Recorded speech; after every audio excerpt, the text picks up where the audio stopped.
Hi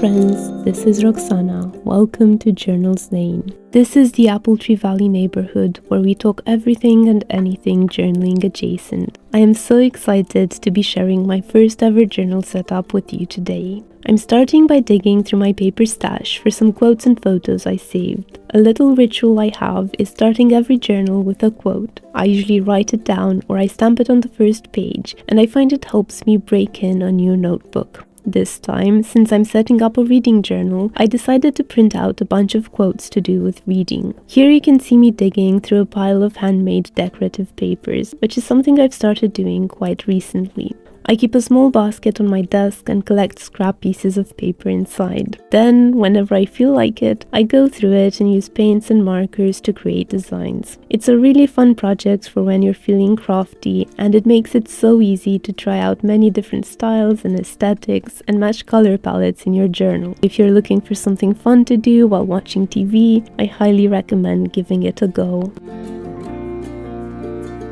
So these are all the things I'm planning to use. I'll just set them aside for now.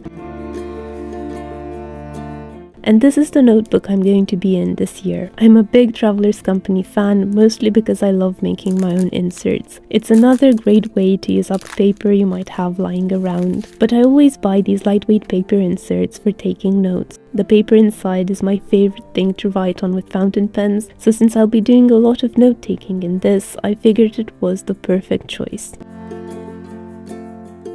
Let me know if you also decorate the covers of your journals. I usually throw a vinyl sticker or two on there, but this time I decided to try and create something a bit more personal. I don't have a printer myself, so I actually went to a copy shop downtown and printed everything on self-adhesive paper. I then took out my highlighters and marked the bits that I really wanted to stand out, kind of how I would when I'm reading. I think they turned out really nice. I'm now going to spend quite a bit of time arranging them, trying to fit them all in, so how about we go over some of the quotes I chose for the cover. If you do something similar or like this idea for starting a new notebook, I'd love to hear about it. The first quote comes from Thomas de Quincey, and it deals with originality. As somewhat of an artist myself, I have seen originality debated and contested over and over again on certain apps. De Quincey reminds us to value our unique perspective on things. If you aren't lucky enough to stumble upon something never before seen, it isn't any less valuable to go for depth instead, to uncover the hidden meanings and connections that lie below the surface of an already established idea. I really love it when he writes, he sees the same objects, neither more nor fewer, but he sees them engraved in lines far stronger and more determinate. Something to strive for, isn't it?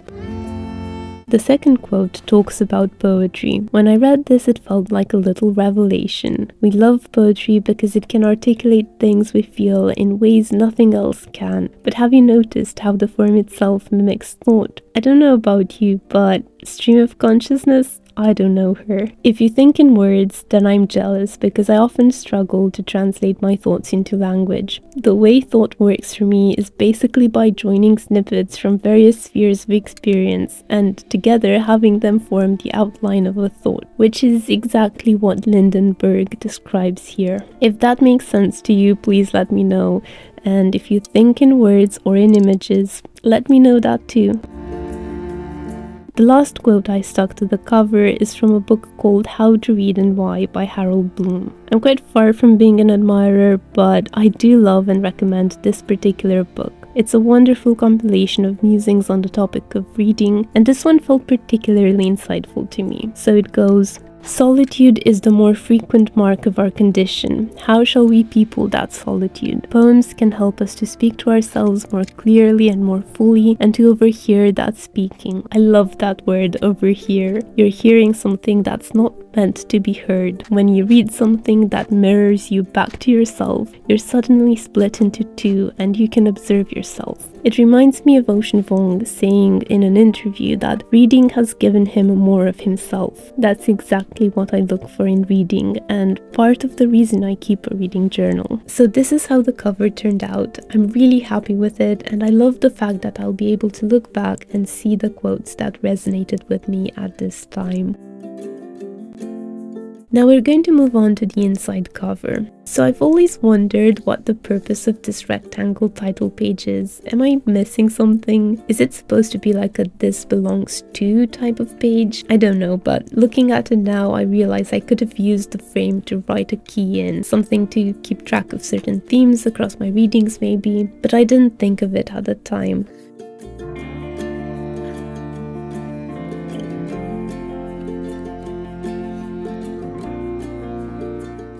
So I've sped this up quite a bit because I really had no idea what I was doing at first, which is the nice thing about collaging. You don't really have to have a clear idea of what you're doing. You can just go ahead and pull things out and lay them on the page and see what happens. You can fiddle with them to your little heart's content, which is exactly what I did here.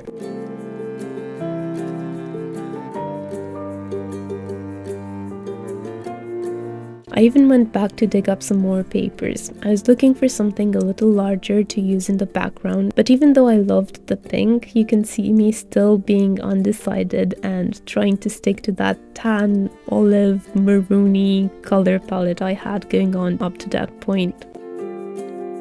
Once I decided to go with a pink background, I wanted to round out the corners of it as well.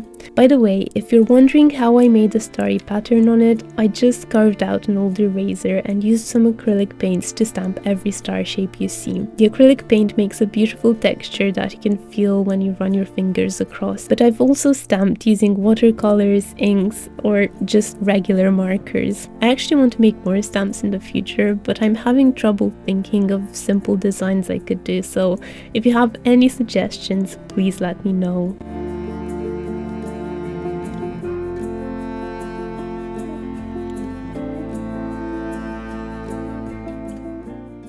Oh, here's another pro tip. I'm realizing you can't see the air quotes here. But if you ever need to change the placement of a sticker, it's easier to lift a corner with an X-Acto knife. I know I always go in with my non-existent nails and end up ripping or damaging stickers, so I guess this is more of a reminder for myself. Okay, I don't usually decorate the left side, but I guess I was really into it at this point, so I decided to do something over there as well. I still had my "Dreaming is Nursed in Darkness" sticker, which I made as a way to cling to my sanity during the dark winter months. It was meant to, remind me that it's okay to slow down and rest and prioritize something other than productivity. Reading is one of the things that I used to do just for myself, and it's really telling that I've read maybe a dozen books since the start of the pandemic. So I'm hoping that by creating this space, it will become easier to make time for reading on a more consistent basis. I haven't been using a lot of washi tapes in this video, but I remembered seeing a reading girl in this La Dolce Vita washi tape roll I had, so here's me cutting her out. After I stopped recording, I realized I had one quote left, so you'll see I added that in as well. And now it's time to set it all up.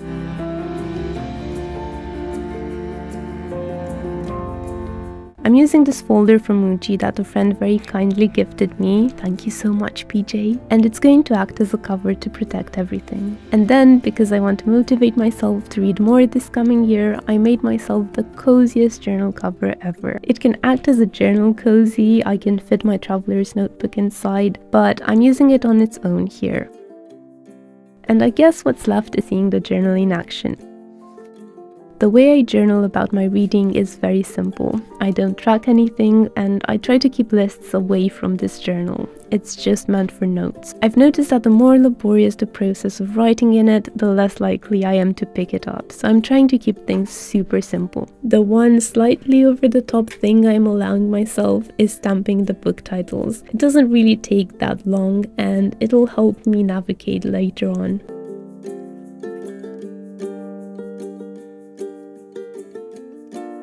Sometimes I use books to reflect on my own life, but usually I use my journal to write down thoughts I have while reading, or as in this case, to go back once I finished a book and take down all the quotes I've underlined.